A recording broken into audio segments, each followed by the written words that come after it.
இறக்க சுபாவம் நமக்குள்ள இருக்கணும். சிலர் பாருங்க கடின இருதயமா இருப்பாங்க. சொந்த வீட்டாருக்கே இறக்கம் காட்ட மாட்டாங்க. வீட்டிலேயே கடின இருதயத்தோட நடந்து பேசுவது, அடுத்தவங்களை அவருடைய அடிமைத்தனத்தில பயத்தில வைத்திருப்பது, அப்படின்னு ஒரு இறக்க சுபாவம் நமக்குள்ள இருக்கணும்.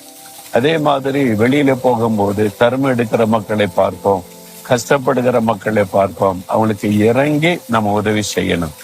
ஏன் ஆண்டவர் இரக்கத்தை எதிர்பார்க்கிறார்? நீங்க இறக்க குணமா இருந்தா மற்றவங்களுக்கு உதவி செய்வீங்க.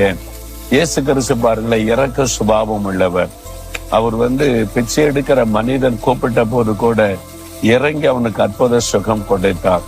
பாவத்திலே பாதிக்கப்பட்ட ஒரு மகளை எல்லாரும் குற்றப்படுத்தினாலும் மற்றவங்க பார்க்கிறபடி பார்க்காதபடி ஆண்டவர் இறங்கி அவருடைய பாவத்தை மன்னித்து ஒரு புதிய வாழ்க்கைக்குள்ளே நடத்தினார். இதைத்தான் இயேசுவிலே பார்க்கிறோம். நாமும் யாரையும் அற்பமா நினைத்து விடாதபடி அவங்களுக்கு இறங்கி நம்ம உதவி செய்ய வேண்டும். அதுதான் நம்முடைய சுபாவமா இருக்கணும். என்னால் நம்முடைய பிதா இயேசு கிறிஸ்து அவர் இரக்க குணமுள்ள தேவன். அவரை போல நாமும் இரக்கம் உள்ளவர்களா இருக்க வேண்டியது அவசியம். சிலர் சொல்லுவாங்க, தர்மெல்லாம் போடாருங்க, பிச்சை எடுத்து பிழைக்கிறாங்க, வேலை செய்யலாம்ல அப்படின்னு சொல்லிட்டு. நம்மளால வேலை கொடுக்க முடியுமா எல்லாருக்கும்? அது மாத்திரம் இல்ல, அவனுடைய பின்னணி என்னன்னு நமக்கு தெரியாது. சிலர் ஏமாற்றி பிச்சை எடுப்பாங்க. நல்லா இருந்து கொண்டே தங்களுடைய சரீரம் பாதிக்கப்பட்டதை போல ஏமாற்றி பிச்சை எடுக்கிறவங்களும் இருக்கிறாங்க.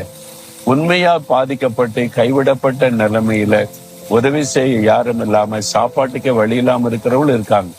எப்படி கண்டுபிடிப்பீங்க? நம்ம போகிற வழியில அதெல்லாம் ஆராய்ச்சி பண்ணி கொண்டு இருக்க முடியாது.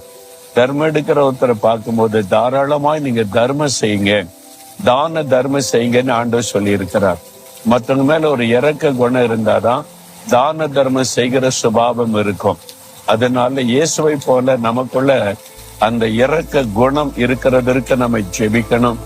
நீங்க இந்த வருஷத்துல எத்தனை பேருக்கு தர்மம் செய்திருக்கிறீங்க? எத்தனை பேருக்கு உதவி செய்திருக்கீங்க? யோசித்து பாருங்க. எத்தனை பேர் ரோடுகள்ல தெருக்களில சாப்பிட கூட வழி இல்லாம உட்கார்ந்து இருக்கிறாங்க. ஆண்டவர் இந்த மக்கள் மேல கரிசனை உள்ளவர்.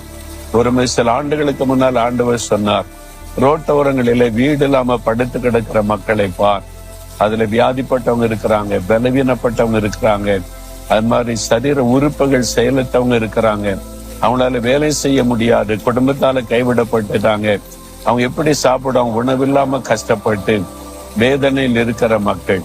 ஒருவேளை உணவாவது அவங்களுக்கு கொடுக்கலாமேன்னு ஆண்டவர் பேசினார்.